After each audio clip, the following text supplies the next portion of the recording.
Samantala, nais paimbestigahan ng Volunteers Against Crime and Corruption ang hepe ng Osamis City Police matapos makunang nananakit ng isang drug suspect.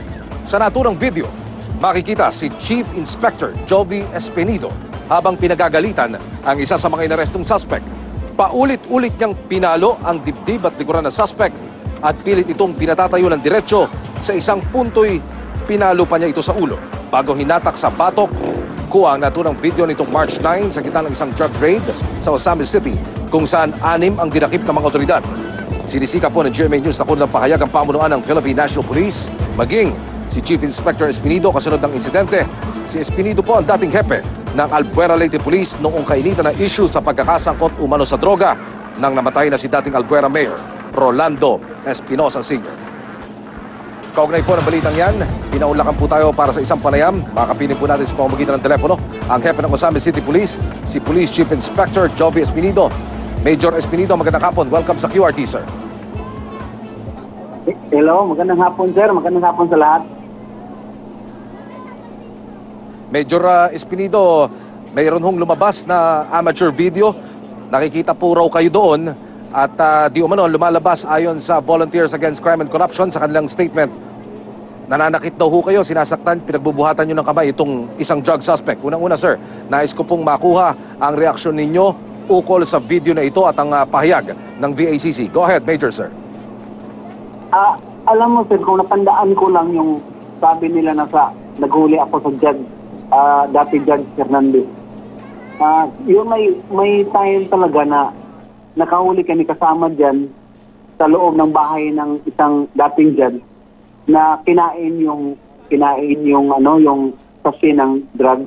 But hindi ko rin na alam kung anong klase yung, baka siguro nakita ko kaya hindi man ako alanganin nung parang pinapasuka ko yung tao na nilamon niya yung 5 sachet na right after siya na mismo nagsabi na nalunok niya yung 5 sachet ng sabo para hindi lang siya mahuli.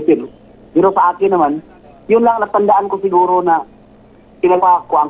parang pinapasuka ko sa kanya ba yung inano niya na sachet ng drugs. But hindi ko pa kasi nakita kung saan, baka yun siguro ang nano ko ba na nakita na narinig ko nga. Pero tingnan ko, pero kung saan ba daw, anong klaseng masabi natin na kapag pasakit tayo ng nahuli natin na drug po, sir.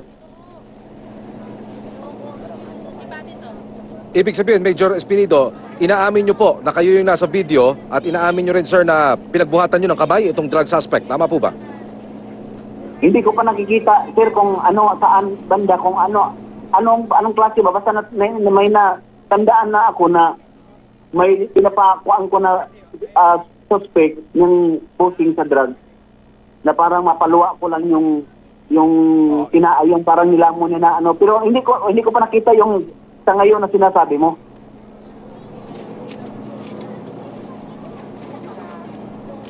Ano po ang masasabi ninyo, Major Espinido, dahil ang gusto pong mangyari ng Volunteers Against Crime and Corruption, maimbestigahan kayo, pati na ho yung pangyayari, yung sinasabing pananakit di umano ninyo dito sa drug suspect na ito. Go ahead, Major, sir. Welcome naman, sir, kay naman tayong problema kay as chief of police dito naman sa Osamis.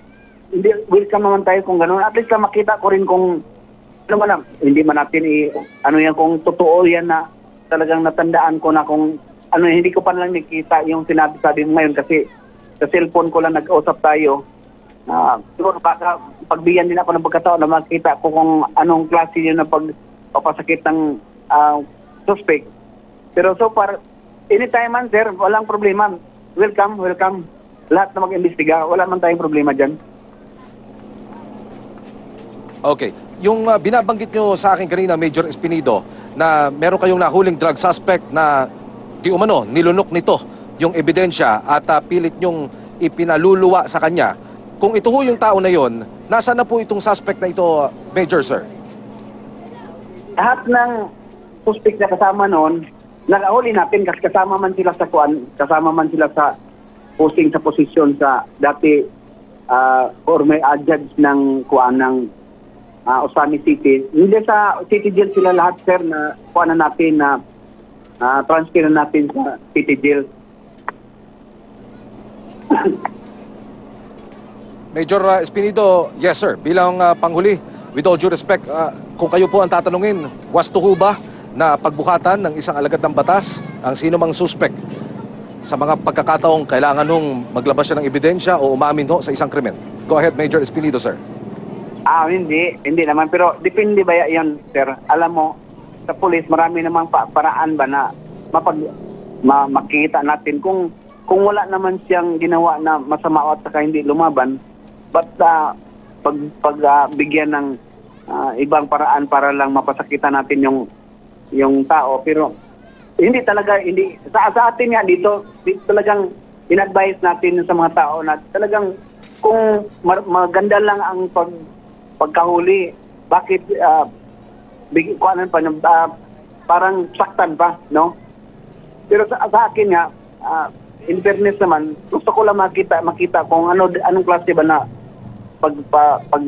sabi natin na masaktan natin yung tao para naman din makaisip ako kung ano ba talaga, kung bakit ganun, no? Pero sa akin naman, in fairness, wala tayong ganun na almost 5 months na tayo dito, sir. So siguro sa iyo yun lang na binigay ng parang pag-accuse sa atin kung mag-imbestiga. Kaya nga i-open natin yan para makita ko rin kung ano yung nireklamo nila. Major Espinido, baka meron ho kayong mensahe sa VACC o meron nakikita ho ba kayong ibang anggulo dito sa usapin o sa issue na ito na ipinupukol po sa inyo ngayon? Feel free, sir. Go ahead, please. Salamat, sir. Ang sa atin lang, karapatan man yan sa BCC, at least din may mga agency din na ganun para check and balance ba, no, na makikita din na talagang ma-start kung totoo talagang o anong dahilan bakit ganun ang nangyari.